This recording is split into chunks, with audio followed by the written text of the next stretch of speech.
గతంలో నాణ్యత ప్రమాణాలు లేని మూతలు వేసినందుకు ఈ విధంగా ఈరోజు పరిస్థితి. నాణ్యత ప్రమాణాలు లేని డ్రైనేజ్ మూతలు ఇవి. ఇప్పుడు కూడా కొత్తవి వేస్తున్నారు మల్లాపూర్ పెట్రోల్ బంక్ దగ్గర. అవి కూడా నాణ్యత ప్రమాణాలు ఉన్నాయా లేవా మున్సిపాలిటీ ఉన్నతాధికారి కనుక్కోవాలని ప్రయాణికులు కోరుతున్నారు.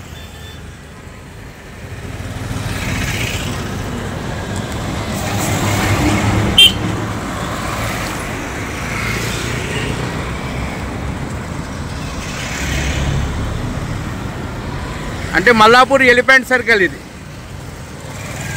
Mallapur elephant circle.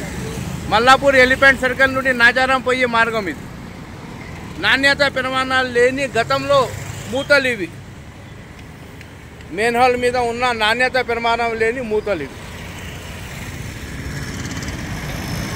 ఇప్పటికైనా ఉన్నతాధికారులు నాణ్యత ప్రమాణాలు కూడిన మూతలు వేయాలని ప్రయాణికులు కోరుతున్నారు. Ilyas, HM news, elephant circle, Mallapur.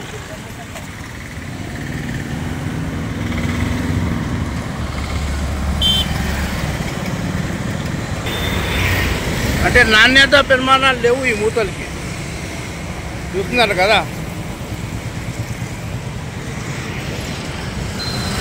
Nacharam gas company దగ్గర ఈఎస్ఐ హాస్పిటల్ సమీపంలో ఉన్న ఈ బస్ స్టాప్ ఇది. ఇంకోటేమో మల్లాపూర్లోని నాణ్యత ప్రమాణాలు లేని మెయిన్ హాల్ మూతలు. గతంలో ఈహెచ్డి 35 ఏదో అది రాసి ఉన్నది. ఎలిఫెంట్ సర్కిల్ అంటే మల్లాపూర్ నాచారం పోయే మార్గంలో మొత్తం మూతలు, డ్రైనేజ్ మూతలు మొత్తం లేవు. నాణ్యత ప్రమాణాలు లేనే ఉన్నాయి ఇక్కడ. ఇప్పటికైనా ఉన్నతాధికారులు నాణ్యత ప్రమాణాలు ఉన్నాయి, మూతలు వేయాలని ప్రజలు, వాహనదారులు కోరుతున్నారు. ఈ పరిస్థితి ఉన్నది మనది. అంటే ఇది 5వ డివిజన్ కిందనే వస్తుంది. ఇది మల్లాపూర్ 5వ డివిజన్ కిందనే వస్తుంది. చాలా ఆటంకాలు కలుగుతున్నది. Ilyas, HM news, ESI, Nacharam.